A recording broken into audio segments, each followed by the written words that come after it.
On the upper Snake River Plain, the vegetable that made Idaho famous is getting planted. Time to get potatoes in the ground. The sun's out and the wind stopped, and so we have the opportunity to put potatoes in the ground. Spud farmers Brian and Scott Searle are planting Norcota potatoes near Shelley. Norcotas will keep their shape a lot better. You'll have more number ones, more marketable number ones. The number ones Searle is referring to start out as a seed potato. It goes through a certification process so there's no disease.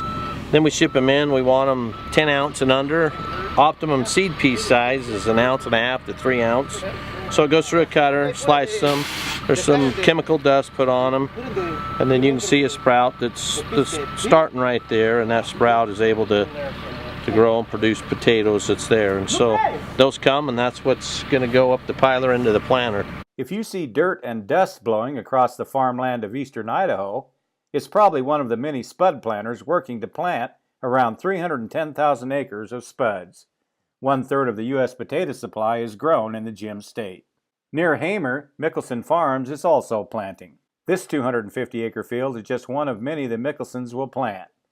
Their farm alone plans to plant around 10,000 acres across the Snake River Plain, and their biggest concern going into the 2018 crop? Our standard concerns are there every year. Too many potatoes planted. We're always worried that there's going to be too much supply, not enough demand, and then our price will be terrible.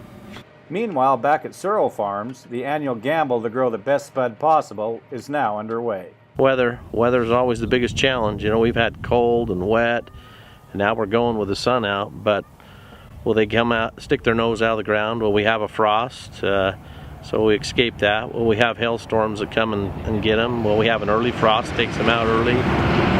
Disease, from late blight to on through. We monitor them on a very regular basis, daily.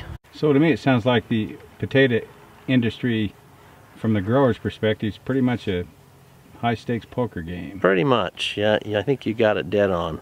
Idaho potato growers produce 13 billion pounds annually. They are consumed as bakers, potato chips, fries, and several other frozen products consumers demand. With the Idaho Farm Bureau, the voice of Idaho agriculture, I'm Steve Ritter.